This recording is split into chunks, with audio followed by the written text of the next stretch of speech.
नमस्ते दोस्तों, आशा करती हूँ आप सभी स्वस्थ होंगे। तो दोस्तों आइए हम एक नया टॉपिक शुरू करते हैं। आज हमारा टॉपिक है क्रिया। तो आइए आज हम क्रिया की परिभाषा और उसके प्रकारों के बारे में पढ़ते हैं। क्रिया जिस शब्द से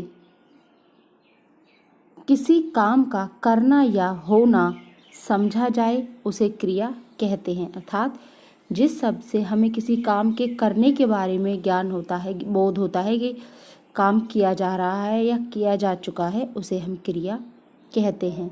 उदाहरण के लिए जैसे पढ़ना, खाना, पीना, जाना इत्यादि। पढ़ना क्या है? क्रिया, कि वह पढ़ रहा है, वह खा रहा है, पी रहा है, जा रहा है, ये सब क्रिया शब्द होते हैं।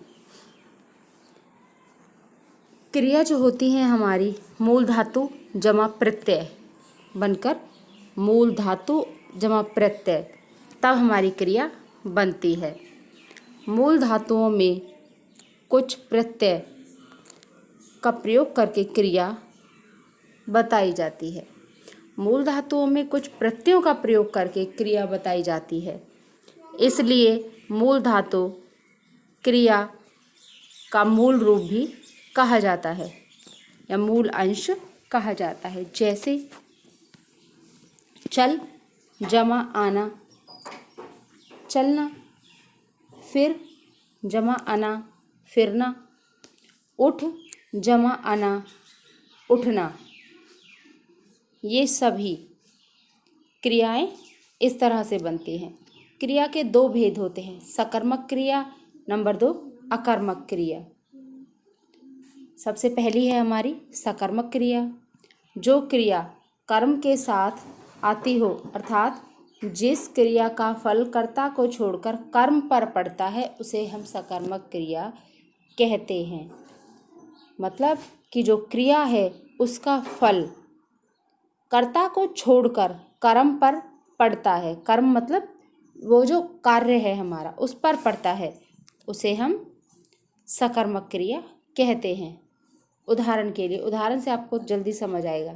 राम पानी पीता है, इसमें पीना क्रिया के साथ कर्म पानी है कि पीने का तो काम हो रहा है। पी तो हम दूध भी सकते हैं, चाय भी सकते हैं, पानी भी, कुछ भी चीज़ पी सकते हैं हम, लेकिन यहाँ जो कर्म है वो है पानी। पीने का जो काम है वो किस चीज़ का हो रहा है? पानी का, कि पानी पिया जा रहा है। कर्म वो होता है जिससे हमारी क्रिया की मतलब क्रिया हमारी पूर्ण होती है। ठीक है, जिस वस्तु से या जिस साधन से हमारी क्रिया पूर्ण होती है वो हमारा कर्म कहलाता है। जैसे कि बस चलाई जाती है, सीता गीत गाती है।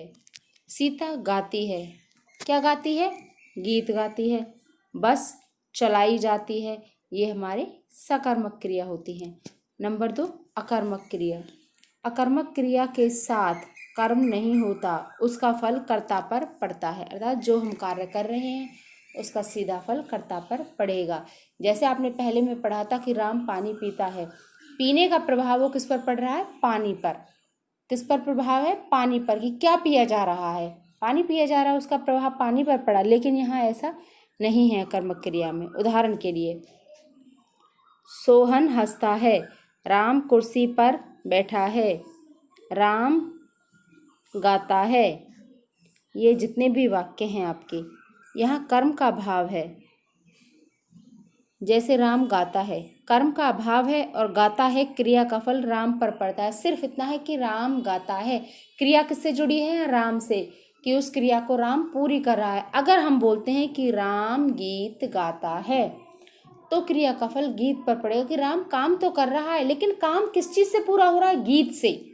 कि अगर वो गीत गाएगा नहीं, गीत नहीं होगा, तो उसका गाना भी पूरा नहीं होगा। क्रिया के अन्य भेद भी होते हैं।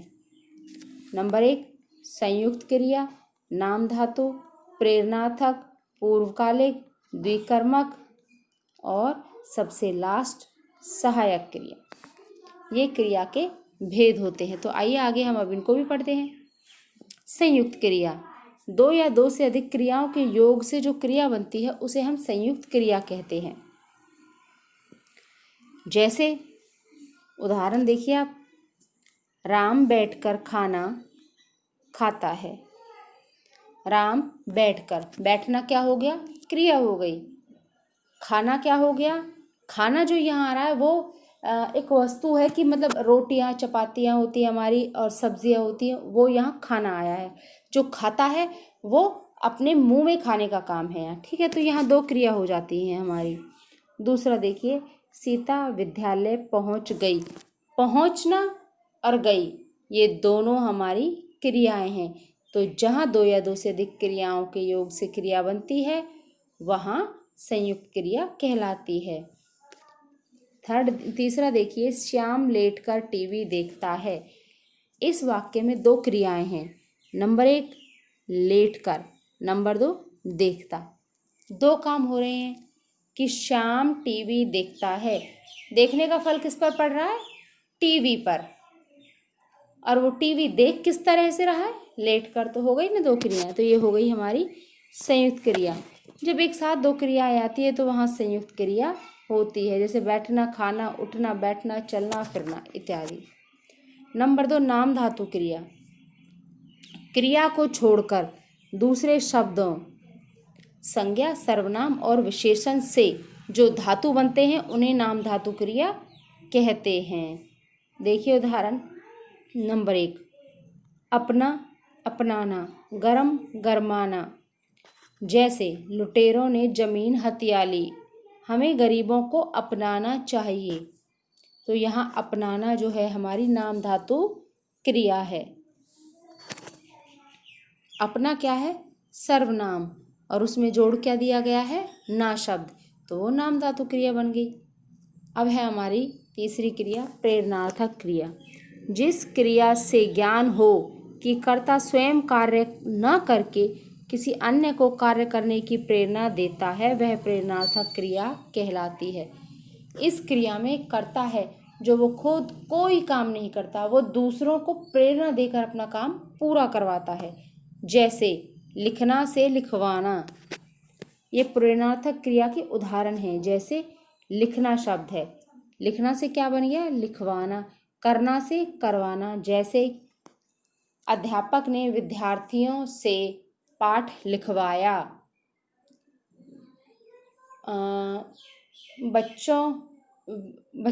अब जैसे मैंने राम से पत्र लिखवाया, तो ये हो गई ना, मैंने अपना काम अपनी बहन पर करवाया। तो ये काम वो करता खुद नहीं कर रहा, काम करता का है लेकिन वो खुद ना करके वो दूसरों को काम करवाता है। तो यहाँ हमारी प्रेरणार्थक क्रिया कहलाती है। नंबर 4 पूर्वकालिक क्रिया। जब कोई कर्ता एक क्रिया समाप्त करके दूसरी क्रिया करता है तब पहली क्रिया पूर्वकालिक क्रिया कहलाती है। जहाँ दो काम होते हैं, एक काम खत्म किया, राम ने खाना खाया और पढ़ने बैठ गया, या राम खाना खाकर लेट गया। एक काम पूरा हो गया, राम ने खाना खाया या खाना खाकर, ये पूर्वकालिक क्रिया होती है। जैसे उदाहरण देखिए, वह खाना खाकर सो गया।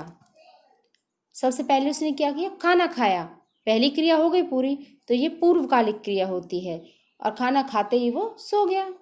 अब नंबर 2 देखिए, वे पढ़कर चले गए। पहले उन्होंने क्या किया, पढ़ाई की, पूर्वकालिक क्रिया पढ़कर, फिर चले गए, यहाँ दूसरी क्रिया समाप्त हो गई। द्विकर्मक, नाम से ही पता चलता है कि द्विकर्मक, द्वि मतलब दो, दो कर्म। जिस क्रिया में दो कर्म होते हैं वो आपकी द्विकर्मक क्रिया कहलाती है। देखिए, वह क्रिया जिसके साथ दो कर्म प्रयोग में लाए जाते हैं द्विकर्मक क्रिया कहलाती है। उदाहरण के लिए, राम ने श्याम को हिंदी पढ़ाई। तो यहाँ दो कर्म हैं, श्याम और हिंदी। करने वाला कौन है, राम है। राम यहाँ कर्ता हो गया। राम ने क्या किया, हिंदी पढ़ाई, किसको, श्याम को। तो यहाँ दो वाक्य हैं, मतलब क्रिया का जो प्रभाव, क्रिया का जो हमारा प्रभाव है वो दो चीज़ों पर पड़ रहा है। पढ़ाने का जो प्रभाव है वो किस पर पड़ रहा है, पढ़ाने का काम पूरा हो रहा है हिंदी की सहायता से। कि पढ़ाया, लेकिन क्या पढ़ाया? हिंदी, इंग्लिश, मैथ, कुछ भी हो सकता है। यहाँ पढ़ाने का जो कार्य है वो क्या है कि हिंदी पढ़ाई। तो क्रिया की पूर्ति हिंदी से हुई, लेकिन वो हिंदी किसको पढ़ाई? वो हिंदी उसने श्याम को पढ़ाई, तो उसका पूर्ति श्याम से। तो यहाँ क्रिया का जो प्रभाव है वो दोनों पर पड़ता है, कर्म पर। यहाँ दो कर्म है, तो ये दो कर्मक क्रिया कहलाती है। अगला देखिए, अध्यापक छात्रों को हिंदी पढ़ाते हैं। अध्यापक पढ़ाने का कार्य करें, जो क्रिया है वो किससे पूरी हो रही है, मतलब प्रभाव किस पर पड़ रहा है? हिंदी पर। और जो हिंदी है वो कौन पढ़ रहा है? छात्र पढ़ रहे हैं। तो पूरा वाक्य, मतलब जो हमारा कर्ता है वो जो क्रिया कर रहा है, और क्रिया का प्रभाव दो उस पर कर्मों पर पड़ रहा है। अगली है आपकी सहायक क्रिया, सबसे आखिरी। सहायक क्रिया मुख्य क्रिया के साथ प्रयुक्त होकर अर्थ को स्पष्ट एवं पूर्ण करने में सहायक होती है। मतलब जो सहायक क्रिया होती है वो मुख्य क्रिया के साथ प्रयोग की जाती है, जिससे वो अर्थ को पूर्ण करने में सहायता करती है। जैसे कि मैं घर जाता हूँ, इस वाक्य में जाना क्या है? मुख्य क्रिया, और हूँ क्या है? सहायक क्रिया। आगे उदाहरण देखिए, मोहन सो रहा है। सोना क्या है?